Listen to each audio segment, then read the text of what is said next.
Icelandic volcano. Residents of Grindavik may never return after the volcano spilled lava onto the town.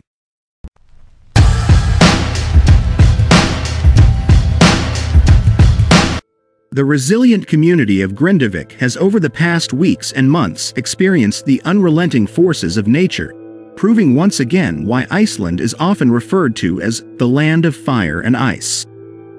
3 houses in the town on the Reykjanes peninsula in southwest Iceland were destroyed last month when molten lava spewed through 2 fissures created by the Svartsengi volcanic system. Once a thriving fishing village with dynamic sports teams and a young population, Grindavik now lies neglected. Its residents have been displaced and are starting to realize that they may not be able to live there any longer.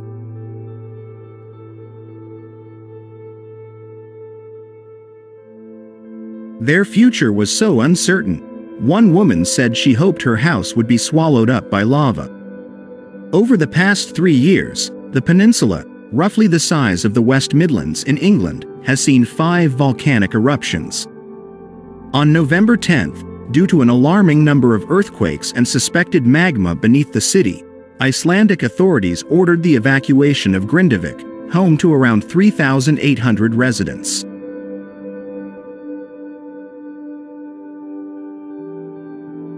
In the following days, it became clear that several houses had been completely destroyed by seismic activity. Residents hoped to return home as the frequency of earthquakes reduced, but in mid-December, a powerful eruption occurred in the nearby Sundhnúks crater chain, lasting for 3 days. I witnessed the eruption myself, then 3 hours after the eruption occurred, I drove home. Along the road from the capital, Reykjavik, to Keflavik Airport, which leads to my city, Reykjanes, I saw a nearly 4 kilometers long fissure, spewing molten lava.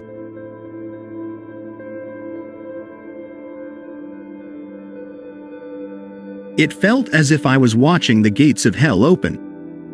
Grindavik was spared for a while.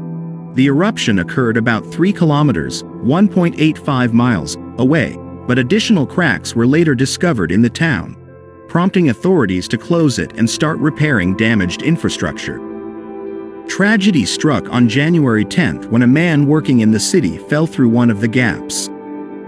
After a brief search, the operation was stopped due to the danger involved. 4 days later, another dangerous eruption occurred near Grindavik.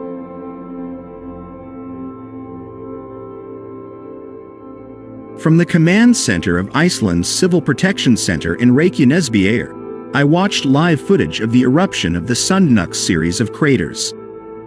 In the weeks leading up to the January eruption, the government had decided to erect a protective wall in an effort to prevent lava from flowing towards Grindavik and the nearby Svartsengi geothermal power plant.